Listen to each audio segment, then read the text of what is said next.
Japan's attacking football at the World Cup has taken people back by surprise. So let's talk about it. This is going to be a rather different video as I break down Japan's 3-4-3 system. They've basically displayed the best football at the World Cup, certainly one of the most enjoyable to watch, but this is no coincidence. It's not happening just because it's happening. This is a very well-oiled machine that's been drilled over and over again, and this is a lot of players that know exactly what to do on the pitch and how to do it. They've steamrolled through their opponents. They've made it look incredibly easy, so today we're going to be taking a look at their patterns and their attacking plays across the games that we've seen so far. Before we take a look at the screenshots, it's quite important sometimes to acknowledge the foundation of the numbers and the analysis of that game to kind of have a bit of basis as we talk through these images. Sports Reference, or best known as FBRF, is a stats and analysis website that's free and accessible everywhere, so you can pretty much use it on your phone, on your iPad, on your laptop, and you're everywhere. You can use it for free. You don't even need an account to log in. I mean, it is that easy. You can just pop it open before, during, or after a game. This website has launched an incredible, massive free database for the Women's World Cup, which details every single player. So over 350 players, you've got all their numbers and stats in there. How every single nation ranks in different categories in terms of passing, shooting, expected goals, miscellaneous stats, cards, penalties. I mean, pretty much everything that you need to know about those teams if you're not watching the games. These will give you a lot of the answers. Included in that database is actually the entire history of the Women's World Cup. So you're talking about every single World Cup edition.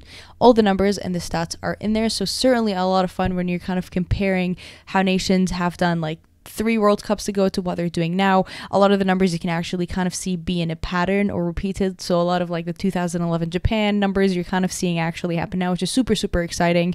I've dreamt of days where I can just pop up my laptop and look at stats like this for the women's games, specifically for the World Cup. They're incredibly fast. We're updating a lot of these numbers after the games have concluded. If you don't know already about FBRF, or if you're not using it already, I'll be leaving a lot of the links below. We're going to be looking at their numbers as a foundation to lay as we look into the screenshots during this video. So like I mentioned, Japan uses a 3-4-3 system. This is a system that kind of isn't typically used in the game, specifically in the women's game at an international level, but Japan not only have absolutely executed it perfectly, but they've done it in a way where they kind of look like a club team, a team that practices every day with each other. It looks like, you know, they've had camps every single day for the past 4 years, and it's quite a joy to watch. Pulling some of the tables from FBRF, Japan have collected the 12 points that they're able to collect, meaning they haven't drawn or lost a single game. They also have only conceded a single goal against Norway, which was in the round of 16, but they set most in points, most in goals, and second in expected goals. Typically, Spain usually does dominate the expected goals, did so in the Euros, did so last World Cup even. It's a frequent number that Spain dominates considering how their play is and just the amount of possession that they display in the final third. Japan's story is 2 themes: efficiency and being clinical with it. Efficiency with the amount of the touches that they have, the efficiency with the amount of balls they produce, efficiency of the amount of shots they produce, and just being clinical in the overall production of that ball work. They top the charts in goals per shot. Quite interestingly, it's Sweden that's slotted under them. Those two are obviously going to face in the quarterfinals. Will be really, really interesting, but it does show the story of being clinical in the amount of shots that they take and then converting those to goals. Through balls is another massive part of their play and how efficient they are with those through balls. As you'll see in a lot of the patterns that we'll discuss today, a lot of these goals are netted through balls. 3 out of their 4 goals against Spain were through balls. Wow, kind of a tongue twister there. But they sit with 20, and actually 19 of those have been intercepted, which means like that is incredible efficiency of through balls, as well as goal creation action. Goal creation action is not a stat that's typically easy to top, and when they top it ahead of Spain, that again does tell you a bit of a story. They initially line up in a 3-4-3. Often that's how they start a lot of their build-up work. Their mid-center back, which they have shifted across these games, typically is the person to draw in the ball. This was actually in build-up of their first goal against Spain. You can tell the 3 defenders marked in red here, the 4 midfielders in white, and then you've also got the 3 attackers in blue. So the sequence literally took 3 passes to get to the goal. You have the center back, or the middle center back specifically, connecting with a front winger, who then lays it down to 2 runners.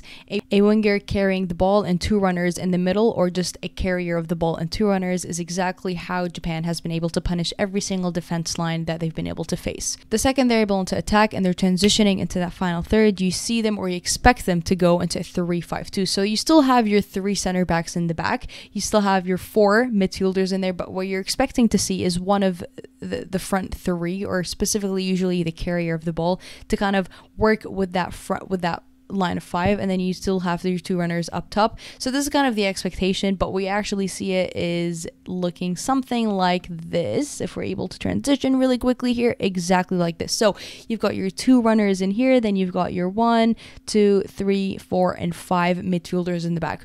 All of a sudden, this happened probably in the concession of like 2 seconds. A little bit more than 2 seconds, actually. So you're sitting here at 12 minutes, 10 seconds. Expect them to switch into a 3-5-2. That's exactly what they switched into, a 3-5-2. The ball has been unleashed. You've got the 5 in the back overwhelming that midfield, and the 2 runners expecting and seeing those pockets and spaces to run into.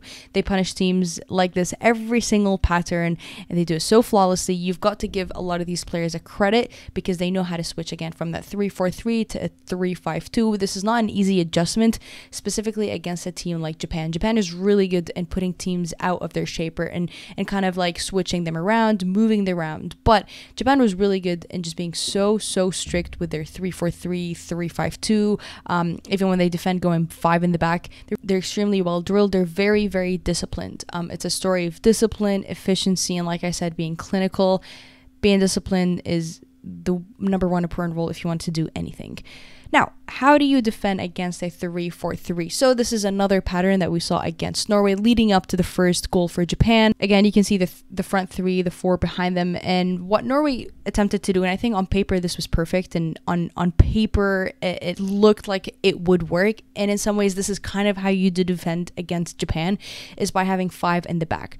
What Norway couldn't do, unfortunately, is have the personnel to execute just that, and specifically given how sloppy their entire defensive work has been during the entire World Cup, it was almost hard to count on the fact that they will definitely show up against Japan defensively. They started with a 4-2-3-1 formation, have one of the pivots drop into that back line and form a 5 in the back. That person that was dropping from the pivot was Ingen. Ingen was just not able to keep up with the pace and the movement of the Japanese runners and the players in general and how the movement was.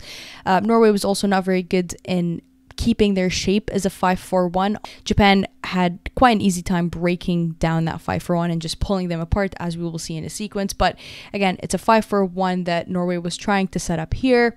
This is another sequence in the second half, also leading to Japan's second goal. Norway setting up another 5-4-1. Ingen in the middle. Again, she was the pivot dropping in, almost playing like a center back, specifically with the possession that Japan was getting, which was almost always in Norway's half. Japan was very fast in their movement, and this was another example of just that. The ball given to the flank, obviously you can tell it's 49-17 here, but 2 seconds later, the ball is already given to the flank and netted into the middle. Now, what you have seen is somebody make a run on the side, overlapping. This is something we see in the game. This is not new knowledge. But Norway was just not able to read Japan's movement and kind of who to be marking and where to be blocking. So in 2 seconds, you had a pretty good, solid 5-4-1 to lock in these Japanese runners.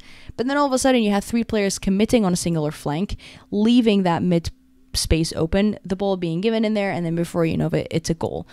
1, it shows you the IQ of the Japanese players, but 2, it shows you how good they are with shifting shapes around. 5-4-1 is exactly how you want to defend against Japan, but Japan knows how to fool players and open traps and send runners like that to let opposition overcommit. I mentioned earlier that you're typically going to see a carrier with 2 runners beside them. That carrier could be on the flank, often is where they enjoy that flank space, but you always have 2 runners as an option. This is something that is very important on a counter. On a counter, and to produce the perfect counter, there's a lot of certain things you need to make sure you're mastering.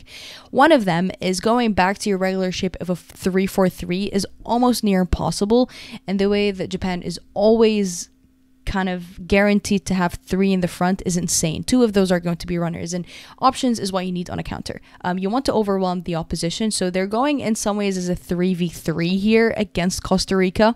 Look at the abundance of space that the players can run into or the balls can be actually put into, and being speedy and pace is not something you can teach players. You can improve on how fast they become, but you can't teach them being fast and speedy.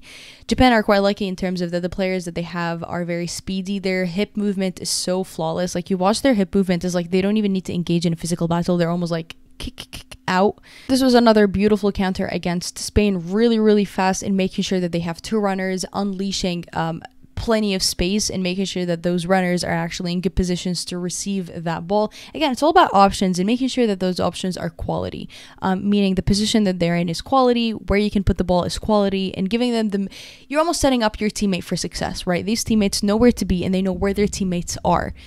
That's just incredible chemistry that you're not often spoiled with at the international stage, because teams just don't get camps every single day, every single time of the year to play with each other. They do this so fast, it catches opposition by surprise. So this is what, 27-55, 27-57. You've already got 2 runners on the side and a ball carrier here. So if we're able to take a closer look at it, the ball is here. It's being headed backwards, given the option of players to make runs. Again, you can see those space, that ball is put in there. Unfortunately, I'd love to put footage, but FIFA would definitely take this down. It's netted in here. The player is able to make a run, and all of a sudden you've got 2 runners beside her. Boom, ball's right here. You probably can't see it. She's got the ball, the carrier, and then 2 options as runners. Again, plenty of space, plenty of pockets to run to. Japan just absolutely do this flawlessly. This was another counter against Zambia. I will definitely acknowledge here that Zambia did not have the best defensive performance. In fact, there was a lot of runs and pockets that they just simply allowed the Japanese players to do so. Japan being smart enough to expose them, but also fast enough to be in those pockets before the Zambian defenders were expecting them. On the flank, carrier. This was on another counter, actually. So catching a lot of the Zambian players out of position, netting it in. Boom, look at that space and that quality that the players can expose into. The ball eventually gets threaded there, which is a 3rd goal, or I think this might have been the 2nd goal for Japan, but you've got the ball and just look at the amount of options and runs these players go into. Both of these players actually end up here. This is the eventual scorer, ends up there. It's just so fast. It's so flawless. Again, it looks really easy to assess and dissect afterwards, but this is drilled so well because whoever is carrying the ball, or in other words, the assist person, knows her options, knows where she can put the ball at, and those players are expecting quality service. It's just quality all across. I mean, there's no other word to describe it. Not only are they really good on the counter, but they're really good in having numbers and runners when they're just building up an attack. 5 in that midline with 2 runners ahead, you're always going to have at least 3 or 4 runners, again, as quality options. This was another one against Costa Rica. Cross being threaded in, 1, 2, 3, 4 options. Again, plenty of space for the players. Sure, it's more of a 5-4, 5v4, 4v4 even, but Japan are in good positions. They're not all in one little circle here where shall the pass go a little further, nobody's there to receive it. They know where to be, and it's again being in the right space in the right moment. Against Zambia, they did this perfectly. Again, I do acknowledge that Zambia did not put on the best defensive performance and allowed a lot of these pockets to run. The ball is threaded in here. I mean, look at the amount of space, this flank runner here, those central runners, those pockets were never closed down. Japan being so fast and intelligent to notice that, making those runs, receiving the ball, boom, punish them, goal. We talked about through balls, and a lot of these lobbed in the middle are defined as through balls because they're not so much of a cross. But even central through balls from behind, you can see they're able to thread in. This was another goal for Japan here. I mean, look at those spaces. It doesn't matter how many Zambian defenders are back there because it looks like the Japanese players are just kind of like having another training session, and balls are being threaded in the middle. Good quality balls, weighed perfectly. The players know where to intercept it, and the players know who's around them to support. So you probably didn't need me to tell you this, but they looked like they had a pretty good time against Zambia, kind of the perfect start for them, really. But defensively, they haven't conceded many goals. They conceded 1 header against Norway by Guro Reiten. That is a weakness of theirs. A disadvantage is that they don't necessarily have the height to defend big crosses. Now, I'm not an expert on this. There's certain ways to make sure your players or the opposition doesn't get on the ball first, but in a general sense, height is going to be a disadvantage that they have to go up against. And I think against Sweden, this is something Sweden will definitely be looking to optimize. Sweden is very threatening on set pieces and on crosses and headers, and Japan does fall slightly behind on a disadvantage. So this is something that Sweden will look to capitalize. But from open play, we talked about being disciplined in a 5-4-1. In a 3-4-3 formation, usually how it looks like when the players are defending is more of a 5-4-1 because you've got 2 fullbacks in the middle dropping behind, so all of a sudden you've got 5, and then 2 of the strikers or the front line dropping in behind. Again, you got 5-4-1. Norway tried to do it. Clearly, they were not able to execute it quite well, and this requires a lot of discipline. What we know is Japan is very disciplined. Look at how they set up against many of the Spain attacks here. 5, 4, 1. Quite easy, kind of actually playing a very low 4 where they're holding back or holding up that Spanish midfield. And like I mentioned, Spain is really good in putting opposition out of shape and letting them fall back on their discipline. Not Japan. They look like they're quite stable. They're quite close to each other in terms of the runners that they can see here are closing down. Japan are doing it really well in the middle, behind, up front. It is just so good and so fun to watch. And we've talked a lot about this generation being the golden generation. A lot of these players are coming in form, and in my preview of Japan, when I spoke to Alex Bishop about Japan, he talked about how this squad selection was a really tough one because a lot of these players are coming in form, but it's what this system needs. What does this 3-4-3 system want? What kind of player does it look at? And it was a very hard squad selection that they had to come out with because there was a lot of players that actually do fit in it, but it's like, who can peak at this? And I think the players need to be given a lot of credit, not just for how good they're doing up on the pitch, but the fact that they know where to be, what their role is when the ball is in transition, when the ball is actually on the back foot, when the ball is on the flank, where to be, what's your expected duty, and how to transition so fast from it. So Japan need to be given a lot of props for many things that they're doing, and the players, just the way that they're able to adapt is so good and so fun to watch. Another major advantage of their attacking players is that they can play anywhere. And this isn't me saying like, oh, they can, a left winger can play a right winger. No. Their midfielder, their attacking midfielder, put her on the flank, she's probably able to produce as good as any winger. That striker, if you drop them back a little bit to build up attacks, they're just as good.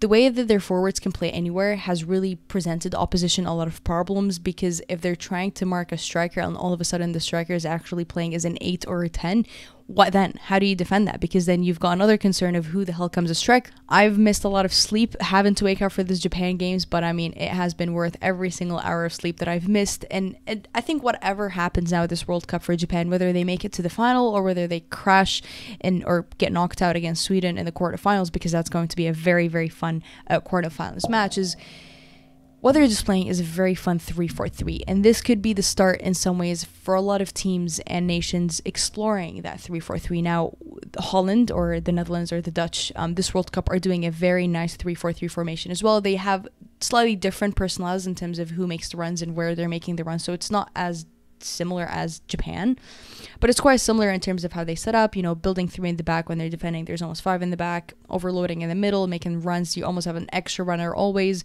So it's a bit different for the Netherlands, and the opposition they've come up against is different to what Japan has faced. But what we do know is Japan is probably attracting a lot of people to the WE League, which is the Japanese league.